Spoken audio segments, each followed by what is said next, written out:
RSI இண்டிகேட்டரை use பண்ணி எப்படி ஒரு ஸ்டாக்ல ப்ராஃபிட் பண்றது, இந்த இண்டிகேட்டர் ஆக்சுவலாவே எப்படி ஒர்க் ஆகுதுன்றத இந்த வீடியோல கிளியரா சொல்றேன். போன ஸ்டோரியிலயும் என்னோட டெலிகிராம் சேனல்லையும் இந்த ஆர்எஸ்ஐ இண்டிகேட்டரை யூஸ் பண்ணி நம்ம ஒரு ஸ்டாக்ல ப்ராஃபிட் பண்ண போறோம்ன்றத மென்ஷன் பண்ணியிருந்தோம். நிறைய பேர் இந்த கான்செப்ட் எனக்கு புரியல, இந்த கான்செப்ட் எனக்கு தெரியலன்னு மெசேஜ் பண்ணியிருந்தீங்க.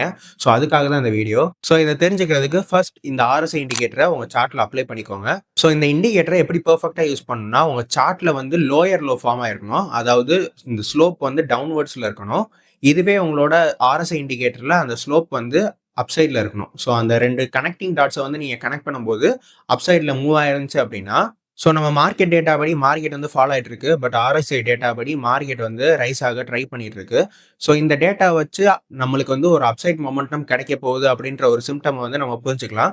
பட் இந்த இண்டிகேட்டரை எந்த இடத்துல பார்த்தாலும் நம்ம யூஸ் பண்ணக்கூடாது. இந்த இண்டிகேட்டரை நம்ம சப்போர்ட் லெவலில் மட்டும்தான் யூஸ் பண்ணணும். ஸோ கரண்ட்டாக அந்த மசகன் டாக் வந்து சப்போர்ட் லெவலில் இருக்கு. அதனால நான் இதை வந்து ஒரு போஸ்ட்டாக வந்து போட்டிருந்தேன். ஸோ இதை இன்னும் கிளியராக புரிஞ்சுக்கிறதுக்கு ஒரு 10 எக்ஸாம்பிள்ஸோட ஒரு யூடியூப் வீடியோ மேக் பண்ணிட்டு இருக்கேன். ஸோ அதை அப்லோட் பண்ணிட்டு என்னோட ஸ்டோரியில் வந்து நான் ஷேர் பண்ணுறேன். ஸோ மிஸ் பண்ணாமல் பார்க்கணும்னு நினச்சிங்கன்னா நம்ம சேனலை ஃபாலோ பண்ணிக்கோங்க.